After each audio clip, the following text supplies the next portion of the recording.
मराठा आंदोलक मनोज जरांगे हे गेल्या आठवड्यात मुंबईत उपोषण करून मराठा आरक्षणाचा जी-आर सह 6 मागण्या पूर्ण करून आले आहेत. परंतु तरीही मराठा आरक्षणाबद्दल लोकांमध्ये संभ्रमच असल्याचे दिसत आहे. यावर जरांगे यांनी जर आम्हाला आरक्षण दिले नाही तर आम्ही मुंबईकरांचा भाजीपाला दूध बंद करू अशी धमकी दिली आहे.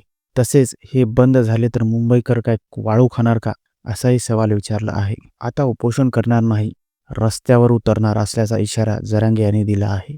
जरांगे पाटील हे बीडच्या नारायणगडावर आले होते तेव्हा त्यांचे स्वागत करण्यात आले. तिथे उपस्थित मराठा समाजाला जरांगे यांनी मार्गदर्शन केले. त्यावेळी त्यांनी दसरा मेळावा घेणार असल्याचे जाहीर केले. सरकारने निर्णयाची अंमलबजावणी न केल्यास दसरा मेळाव्यातून पुन्हा इशारा देणार असल्याचे जरांगे म्हणाले. नारायणगडावर आपल्या दसरा मेळाव्याच्या तयारीला लागा असे ते मराठा समाजाला म्हणाले. जी-आरचा फायदा मराठवाडा आणि पश्चिम महाराष्ट्राला होणार आहे. जर काही चुकले तर सुधारित जी-आर काढायला लागेल हे आम्ही स्पष्ट करून घेतले आहे असे जरांगे म्हणाले.